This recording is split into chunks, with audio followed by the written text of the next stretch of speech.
නමෝ තස්ස භගවතෝ අරහතෝ සම්මා සම්බුද්දස්ස.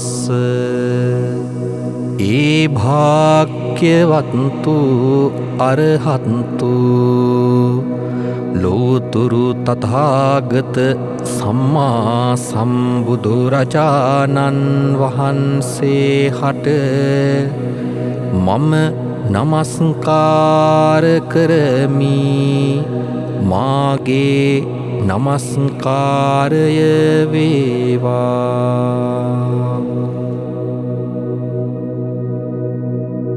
කල්යාණ මිත්‍ර සත්පුරුෂ ගති ඇති ශ්‍රද්ධා බුද්ධි සම්පන්න වූ වාසනාවන්ත සුපින්වතුනි, ව්‍යවහාරික රාජ්‍ය වර්ෂ 2026 වර්ෂයේ පෙබරවාරි මස පළමුවෙනිදාට දෙන උතුම් නවම්පුර පසළොස්වක පොහොය දිනය ශාසනික ඉතිහාසයේ ඉතා සුවිශේෂී සිදුවීම් 4ක් නිසා ලක්වාසී ලෝකවාසී සැදැහැති බෞද්ධ ජනතාවගේ වන්දනාවට ලක්වෙනවා.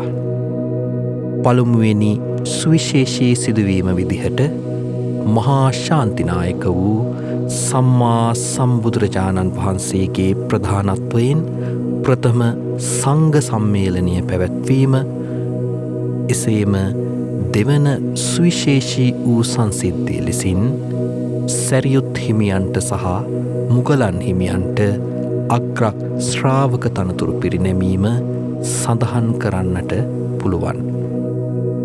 තුන්වන සුවිශේෂී සිදුවීම විදිහට භාග්‍යවතුන් වහන්සේ විසින් ප්‍රාතිමෝක්ෂ විනය දේශනා කිරීම නොහොත් ඕවාද ප්‍රාතිමෝක්ෂය දේශනා කිරීම සඳහන් කරන්නට පුළුවන්.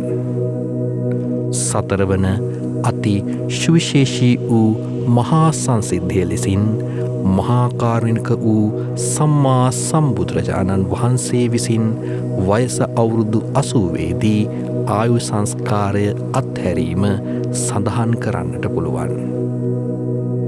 උත්තරීතර වූ ත්‍රිවිධ රත්නයේ අනන්ත මහා ගුණ බෙලෙන් සියලුම යහපත් සිතුම් පැතුම් ඉෂ්ට භාවයට සිද්ධ භාවයට පත්වේවා.